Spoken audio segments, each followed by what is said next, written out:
আসসালামু আলাইকুম viewers, welcome to my channel. আমি কাউসারা নূপুর। আজকে পটল দিয়ে খুবই মজাদার একটা আইটেম তৈরি করে দেখাবো। আপনাদের কারো ঘরে যদি পটল থাকে তাহলে ঝটপট পটল দিয়ে এই মজাদার আইটেমটা তৈরি করে নিন। আর এটা ভাতের সঙ্গে, পোলাওয়ের সঙ্গে বা খিচুড়ির সঙ্গে খেতে অসম্ভব মজাদার। খুবই ঝটপট এটা রান্না করা যায় আর খেতে অসাধারণ মজা। আসুন দেখে আসি। আমি এখানে আজকে হাফ কিলো পরিমাণ পটল নিয়েছি। আর ফার্স্ট আমাদেরকে পটলগুলো কিন্তু ছিলে নিতে হবে।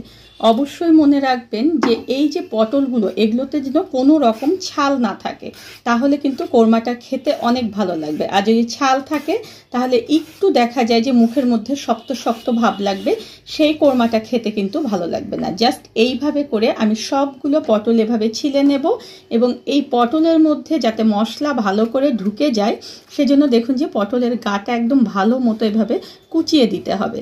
তাহলে এই যে কোচানো হচ্ছে এর মধ্য দিয়ে মশলাগুলো পটলের মধ্যে ঢুকে যাবে আর এটা খেতে অনেক সুস্বাদু হবে। পটলগুলো ছিলে গা কাচিয়ে আমি ধুয়ে নিয়েছি। এখন হাফ চা চামচ পরিমাণ লবণ এবং 1/4 টিস্পুন পরিমাণ দেখুন যে হলুদ গুঁড়ো দিয়ে দিচ্ছি। আর এই পটলগুলো আমি ভালো মতো মেখে চলুন আমরা চুলার কাছে চলে যাব। চুলায় একটা প্যান গরমে উঠিয়ে দিয়ে সেখানে আমি ভাজার জন্য 3 থেকে 4 টেবিল চামচের মতো তেল দিয়ে দিচ্ছি। খুব বেশি তেল কিন্তু এখানে ব্যবহার করতে হবে না। আর চুলার মাঝারি তাপমাত্রায় রেখে আমি এই পটলগুলোকে একটু হালকা করে ভেজে নেব। খুব বেশি কিন্তু ডিপ ফ্রাই করব না এটাকে, মানে এটার কালার একেবারে নষ্ট করা যাবে না। এবং মাঝে মাঝেই কিন্তু এটা ভাজার সময় কিন্তু উল্টিয়ে পাল্টিয়ে দিতে হবে। এখন চলুন এটার জন্য যে মশলা রেডি করতে হবে সেটা করতে চলে যাই। একটা ব্লেন্ডারের জার নিয়েছি আর সেখানে আমি হাফ কাপের মতো পেঁয়াজ কুচি দিয়ে দিচ্ছি। অবশ্যই মশলাটার পরিমাণটা ঠিক রাখতে হবে। আমি এখানে 7 থেকে 8টা দেখুন যে কাজু বাদাম দিয়ে দিচ্ছি, 7-8টা এখানে আমি কাঠবাদাম দিয়ে দিচ্ছি, 1 টেবিল চামচ পরিমাণ আমি এখানে পোস্ত দিয়ে দিচ্ছি, আর 3 টেবিল চামচ পরিমাণ টক দই এর মধ্যে দিয়ে দিচ্ছি। এখন এর মধ্যে আমি অ্যাড করব হচ্ছে 1 টেবিল চামচ পরিমাণ আদা বাটা এবং 1 টেবিল চামচ পরিমাণ রসুন বাটা। সমস্ত কিছু আমি ভালো মতো ব্লেন্ড করে তারপরে ফিরে আসছি। দেখুন যে মিহি সুন্দর একটা পেস্ট তৈরি হলো। এই পেস্টটা যত বেশি মিহি হবে আপনার গ্রেভিটা তত বেশি সুন্দর হবে। চলুন দেখে আসি পটলগুলো ভাজা হয়েছে কিনা। পটলগুলো একটু উল্টিয়ে পাল্টিয়ে দ্রুত হাতে ভাজতে হবে। আমি বলেছি যে পটলগুলো কিন্তু একদম ব্রাউন হওয়া যাবে না, একটু হালকা এগুলোকে আমরা ভেজে নেব। আমাদের পটলগুলো কিন্তু দেখুন যে ভাজা হয়ে গিয়েছে। পটলগুলো সব আমরা একটা বাটিতে তুলে নেব এবং এই যে তেলটা রয়েছে আমাদের, এই তেলটা দিয়েই কিন্তু আমরা এখন রান্না করব। এই তেলের মধ্যে আমি একটু পেঁয়াজ কুচি দিয়ে দেবো, 2 থেকে 3টা পেঁয়াজ কুচি হবে। আর এই পেঁয়াজ কুচিটাকে একটু নরম করার জন্য এখানে জাস্ট অল্প 1/4 টিস্পুনের মতো আমি লবণ দিয়ে দিচ্ছি।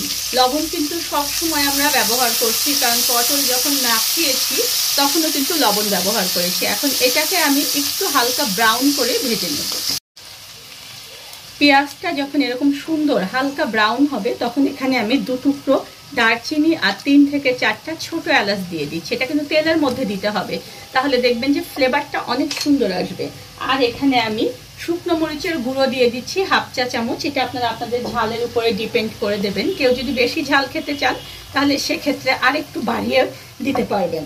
এখন আমার যে মশলাটাকে আমি সুন্দর মতো পেস্ট করে নিয়েছিলাম সেটা এখানে দিয়ে দিচ্ছি। আর এটাকে আমি জাস্ট 2 মিনিট একটু নেড়ে চেড়ে নেব। দেখুন 2 মিনিট একটু এটাকে মশলাটাকে নেড়ে চেড়ে নিলাম যাতে করে মশলা একটা কাঁচা গন্ধ না থাকে। এখন ব্লেন্ডারের মধ্যে আমি হাফ কাপ পানি দিয়ে ব্লেন্ডারটা ধুয়ে দিয়েছি। এই মশলাটাকে এখন একটু ভালো মতো কষিয়ে নেব। 3 থেকে 4 মিনিট ধরে ভালো মতো দেখুন যে মশলাটাকে কষিয়ে নিয়েছি। এখন এর মধ্যে আমি 2 কাপের মতো পানি দিয়ে দেবো ঝোলের জন্য। আপনারা এখানে কম বা বাড়িয়ে দিতে পারেন, পটল অনুযায়ী এটা নির্ভর করবে, কিংবা আপনারা কতটুকু ঝোল খাবেন সেটার উপরেও কিন্তু নির্ভর করবে। এখন এখানে আমি লবণ দিয়ে দেবো আবার, কারণ আমি কিন্তু ধাপে ধাপে লবণটাকে দিচ্ছি। দেখুন আমি এখানে আবার 1 চা চামচের মতো লবণ দিয়ে দিলাম। আর 1 টেবিল চামচের মতো আমি এখানে চিনি দিয়ে দিলাম। এটা কিন্তু টেস্টের উপরে, কারণ আপনার এই যে অল্প পরিমাণ চিনি দিয়েছি, এতে কিন্তু আমাদের রান্নাটায় একটা মিষ্টি ভাব যে থাকবে সেটা না, জাস্ট টেস্টটাকে একটু বাড়াবে। এটাকে এখন ঢেকে দিয়ে আমি একটা বলক তুলে তারপরে ফিরে আসবো। ঝোলের পানিটা যখন দেখবেন যে এরকম সুন্দর বলক চলে আসবে, তখন আমাদের ভেজে রাখা যে পটলগুলো, সেই পটলগুলো আমরা এখানে দিয়ে দেব। আর মাঝারি তাপমাত্রায় এটাকে আমরা 8 থেকে 10 মিনিটের জন্য ঢেকে রান্না করব। তবে মাঝে মাঝে কিন্তু আমরা এটাকে একটু নেড়ে চেড়ে দেবো। 8 মিনিট পরে আমি ফিরে এলাম। দেখুন যে কত সুন্দর, কিন্তু অনেকটা গাঢ় হয়ে এসেছে আমাদের এই ঝোলটা।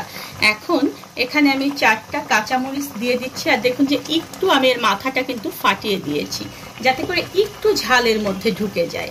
আর এখানে আমি 2 থেকে 3 টেবিল চামচের মতো বেরেস্তা দিয়ে দিচ্ছি। এতে কিন্তু ফ্লেভার যেমন খুব সুন্দর আসবে, তেমনি কিন্তু খুবই টেস্ট হবে এই খাবারটা। এখন এখানে আমি 1/2 চা চামচের মতো গরম মশলার গুঁড়ো দিয়ে দিচ্ছি। আমার চ্যানেলে দেখবেন যে গরম মশলা কিভাবে করতে হবে তার কিন্তু ভিডিও রয়েছে, ডেসক্রিপশন বক্সে সেটা লিংক পেয়ে যাবেন। আর এখানে আমি ব্যবহার করব 2 চা চামচের মতো ঘি। আমার চ্যানেলে ঘি কিভাবে বানাতে হবে, একেবারে ঘরে তৈরি গাওয়া ঘি, সেটারও কিন্তু ভিডিও রয়েছে, ডেসক্রিপশন বক্সে আমি সেটারও লিংক দিয়ে দেব। এই সমস্ত কিছু দেওয়ার পরে আপনারা একটু চেখে দেখবেন যে আপনাদের আর লবণ লাগবে কিনা। যদি লবণ লাগে তাহলে এই অবস্থায় একটু লবণ এখানে অ্যাড করে দিয়ে এটাকে আমরা ঢেকে রেখে দেবো আবার 2 থেকে 3 মিনিটের জন্য, একেবারে লো আঁচে মানে দমে রাখবো। ফিরে এলাম ঠিক 2 মিনিট পরে। এখন জাস্ট 1 টেবিল চামচের মতো গুঁড়ো দুধ আমি এখানে দিয়ে দিচ্ছি, কারণ এতে করে কালারটা যেমন সুন্দর আসবে তেমনি কিন্তু টেস্টটাও অনেক সুন্দর আসবে। এটা কিন্তু আমার একদম হয়ে গিয়েছে, কারণ এই যে গ্রেভিটা দেখছেন আপনারা, এটা কিন্তু যখন ঠান্ডা হয়ে যাবে তখন অনেকটা ঘন হয়ে যাবে। এখন এটাকে ঢেকে দিয়ে আমি চুলোর জালটাকে বন্ধ করে দিয়ে আপনাদেরকে পরিবেশন করে দিচ্ছি। পটলের মজাদার এই আইটেমটা পোলাও কিংবা সাদা ভাতের সঙ্গে অসম্ভব মজাদার। আর অবশ্যই কিন্তু এই পটলের সময়ে ভিন্নধর্মী এই আইটেমটা আপনারা ঘরে তৈরি করবেন এবং দেখবেন যেটা কতটা মজাদার। ধন্যবাদ সবাইকে আমার সঙ্গে থাকার জন্য। আর আমার পরবর্তীতে আরও নতুন কোনো ভিডিও পেতে হলে প্লিজ আমার চ্যানেলটা সাবস্ক্রাইব করে পাশেই থাকবেন।